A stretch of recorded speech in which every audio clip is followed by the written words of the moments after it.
মেয়ে বলে গেছে যে ও খালামা আমি লেখাপড়া শিখবো, আমি বড় হব, আমাকে মানে লেখাপড়া শিখতেও দেয় না, ও খুব ডিস্টার্ব করছে। তোরা তো আমার ছেলে থেকে বিয়ে দিবি, আমার তো কোনো জায়গায় ঘর সংসার করতে দেবে না, অ্যাসিড গায়ে দিয়ে মেরে দেবে।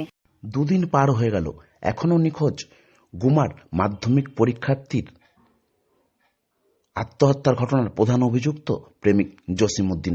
গ্রামেরই ছেলে জসিমউদ্দিন মাধ্যমিকের বাংলা পরীক্ষা দিয়ে আসার পরে জসিমউদ্দিন এই কিশোরীকে ফোন করে বিরক্ত করেছিল। দুজনের মধ্যে উত্তপ্ত বাক্য বিনিময় হয়। তারপরেই নিজের ঘরে ফ্যানের সঙ্গে গামছা দিয়ে ঝুলে পড়ে মাধ্যমিক পরীক্ষার্থী। তাকে বারাসাত হাসপাতালে নিয়ে গেলে চিকিৎসকেরা মৃত বলে ঘোষণা করেন।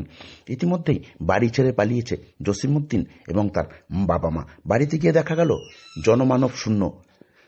এলাকার প্রতিবেশীরা মাঝে মাঝে গিয়ে দেখে আসছেন বাড়িতে কেউ এলো কিনা। বারাসাত হাসপাতালেও সেদিন নেমে এসেছিল শোকের ছায়া। এই ঘটনা অবাক গুমা 2 পঞ্চায়েতের প্রধান এবং প্রতিবেশীরাও।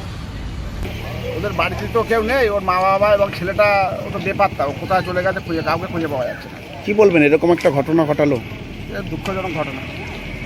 পাশাপাশি তদন্তে পাশাপাশি তদন্ত হোক, যে দোষী হয় তার একটা শাস্তি হওয়া উচিত। ওদের নাম করেই তো অভিযোগ জানানো হয়েছে, ওর বাবা মা এবং মামারা। বাবা মা তো নেই, মামা আছে, মামারা অভিযোগ জানিয়েছে। মামার অভিযোগ জানিয়েছে। কি মনে হয়, আপনিও তো ওই এলাকারই লোক? আমি তো ওখানে সদস্য। হ্যাঁ, কি বলবেন? ছেলেটির নামে নাকি আগেও এরকম অভিযোগ ছিল? শুনেছি, আমার তো সঠিক জানি না, তো শোনা যাচ্ছে আগেও নাকি এরকম অভিযোগ ছিল, শোনা যাচ্ছে। আমার যেখানে মানে বিয়ে দেবে সেখানে মানে ঘর সংসার নষ্ট করে দেবে। তা তোরা আমার বিয়ে দিয়ে কি করবি? আমার বিয়ে দিস নে, আমার মরতে গেলে ওর হাতেই আমার মরতে হবে, আর ওর জন্যই আমি মরবো। গ্রামের সবাই জানে, বা তোমরাও শুনে রেখে দিও। এটাই বলে ও কালকেই ভালো মানুষ পরীক্ষা দিয়ে বাড়ি এসেছে।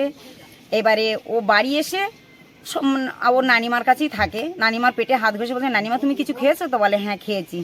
তা বললো যে তুমি, তা বলে আমি মিষ্টি খেয়েছি, টিফিন খেয়েছি, আমি এখন কিছু খাবো না, আমি একটু রেস্ট নেই বলে ওই ঘরে যে। আর সেই তালে জসিমউদ্দিন দফাদার ফোন করেছে।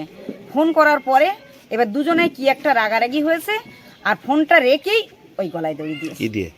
মানে গামছাও দিয়েছে প্লাস অন্যও দিয়েছে, স্কুলের ড্রেসপত্র খুঁজে ঘরে যেরকম রেস্ট নেয়। বারাসাতে নিয়ে গেলেন? হ্যাঁ, এবার সঙ্গে সঙ্গে বারাসাতে নিয়ে গেলেন।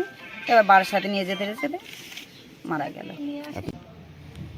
দেখুন, আমাদের পঞ্চায়েতের পাশেই বাড়ি।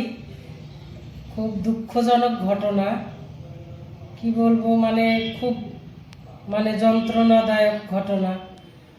এরকম কেন করলো আমাদের মুখ্যমন্ত্রী? মেয়েদের জন্য এত করে রেখেছে, সব কিছুই ব্যবস্থাপনা খুব সুন্দর করে রেখেছে, তাও যে এরকম কেন হয়, খুব ঘটনাটা খুবই খারাপ। কি বলবেন যে দোষী যে ছেলেটার নামে অভিযোগ হয়েছে? যদি দোষী হয় তাহলে হবে, শাস্তি পাবে। হ্যাঁ।